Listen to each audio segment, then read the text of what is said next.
Interest rates affect everything. Your mortgage, your savings, the stock market, crypto prices, even whether a new startup survives or fails. Yet, most of us don't really get how they work or why these central banks have so much power over our entire economy. In this video, we're going to break it all down. We'll cover what interest rates actually are, who controls them, and why a single decision can send ripples across the entire globe. Let's start with the basics. What exactly is an interest rate? At its simplest, an interest rate is the price of money. Think of it like a rental fee.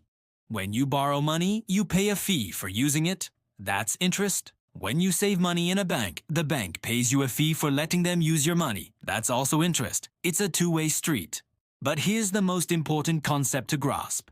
Interest rates are the main lever that determines whether people spend, save, or invest their money.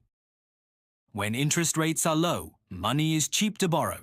This encourages you to take out a loan for a new car or a business to expand its factory. It fuels spending and investment in the economy. On the flip side, when interest rates are high, borrowing becomes expensive. This makes people think twice before taking on debt. Instead, they're more likely to save their money because they can earn a better return on it, risk-free.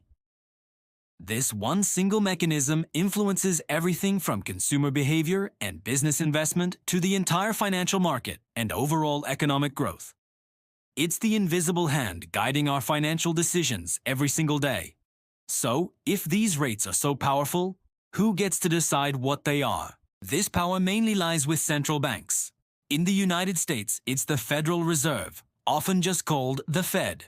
In Europe, it's the European Central Bank. In the UK, it's the Bank of England. Almost every country has one. Now, these central banks don't directly call your local bank and tell them what to charge you for a car loan. Instead, they set a key benchmark interest rate. This is the rate at which commercial banks can borrow money from the central bank or from each other. This benchmark rate acts like a foundation. When the central bank raises or lowers its rate, all other interest rates in the economy tend to follow suit. Your mortgage rate, the interest on your credit card, the yield on government bonds, even the rate on your savings account, they all move in response. So, when you hear on the news that the Fed has changed rates, it's a big deal because the effects will cascade down through the entire financial system, eventually reaching your wallet. So why would a central bank deliberately make it more expensive for everyone to borrow money? The primary reason is to fight inflation. Inflation is when the general prices of goods and services are rising and your money buys less than it used to. A little bit of inflation is normal and even healthy for an economy, but when it gets too high, it becomes a huge problem. Your money loses its purchasing power, your savings become less valuable over time, and the economic uncertainty makes it hard for businesses and individuals to plan for the future. To cool things down, central banks raise interest rates. This makes borrowing more expensive, which slows down spending. Fewer people buy new homes or cars, and businesses postpone expansion plans. This reduction in demand helps to bring prices back under control. But it's a delicate balancing act. Raising rates is a powerful tool, but it comes with a significant trade-off. The major downside of high interest rates is that they don't just slow down inflation, they slow down the entire economy.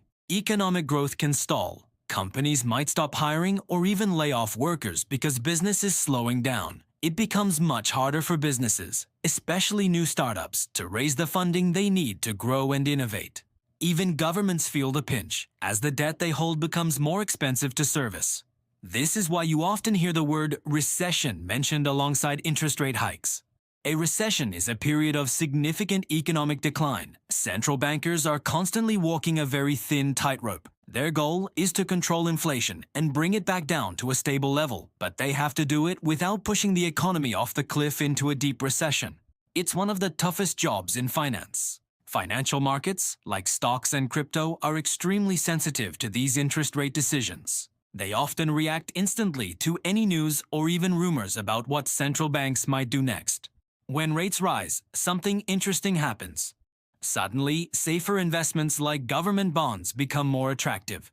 Why risk your money in the volatile stock market when you can get a decent, guaranteed return from a bond? This shift causes money to flow out of riskier assets, putting pressure on stocks. Growth companies, especially in the tech sector, tend to suffer the most. The reason is a bit technical. But it comes down to how these companies are valued. Their value is based on promises of big profits far into the future. When interest rates are high, those future profits are worth less in today's money.